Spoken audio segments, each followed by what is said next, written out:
ಇದ್ದೇನೆ.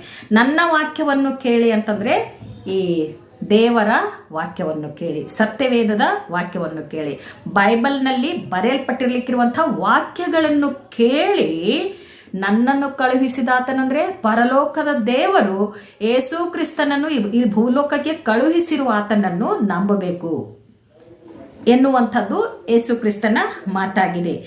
ನನ್ನ ವಾಕ್ಯವನ್ನು ಕೇಳಿ ನನ್ನನ್ನು ಕಳುಹಿಸಿದ ಆತನನ್ನು ನಂಬುವವನು ನಿತ್ಯ ಜೀವವನ್ನು ಹೊಂದಿದ್ದಾನೆ ಎನ್ನುವಂಥದ್ದು. ನಿತ್ಯ ಜೀವ, ಅಲ್ಲಿ ಹಸಿವೆ ಇಲ್ಲ, ನೀರಡಿಕೆ ಇಲ್ಲ, ಗೋಳಾಟ ಇಲ್ಲ, ಕಣ್ಣೀರಿಲ್ಲ, ಯಾವಾಗಲೂ ಸದಾ ಜೀವಿಸುವವರಾಗಿ, ಸದಾ ದೇವರೊಂದಿಗಿದ್ದು, ಸದಾ ದೇವರೊಂದಿಗೆ ನಡೆದು, ಸದಾ ದೇವರೊಂದಿಗೆ ನಾವು ಜೀವಿಸುತ್ತಾ ಆತನನ್ನು ಯೆಹೋವನು ಪರಿಶುದ್ಧನು ಪರಿಶುದ್ಧನು ಪರಿಶುದ್ಧನು ಎಂದು ದೇವದೂತರು